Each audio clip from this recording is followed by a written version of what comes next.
Nelly the elephant packed her trunk and off she went to the White House. Off she went with a trumpety trump, Trump, Trump, Trump, Donald Trump. Donald Trump has actually become President-elect of the United States of America. Well, I suppose that's it for our transatlantic cousins. There's no way of saving you now.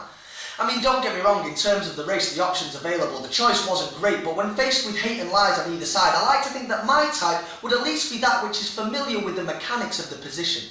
At the very least, someone with a dash of experience.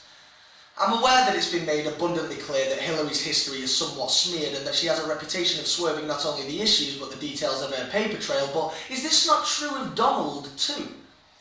Add to that the blatant misogyny and racism and you can only deduce that a hateful sadist would want this creature to lead the country. Surely, have the electorate been so bamboozled and bullied that they actually believe that this buffoon, this goon, this cartoon balloon of hot air of a man has the mental capacity or acumen to act accordingly? The playground name-calling commonplace in this campaign has been appalling. There's been no thought at all given to the subject of policies or action. They each speak in generalities and vague tactics. I have a secret plan. Stronger together. Please, save us from the rinsed out and reused $5 tricks, ad hoc quips, bits of quick wit and cheap slogans, and try answering the question. And I get that that's been part of the problem, that there's a pantheon of agonies with both of them, but honestly, what would you prefer?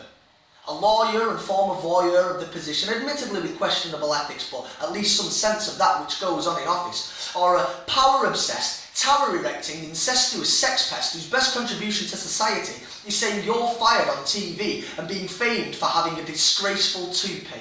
I mean, come on, look at him. It's ludicrous. Are you seriously telling me that in all of the US, he is the most suitable candidate? The first debates alone displayed how patently unable he is to remain, for one, emotionally stable, two, patient enough to allow his opponent to share the occasion, and three, to stay engaged with the issues raised and the problems on the table.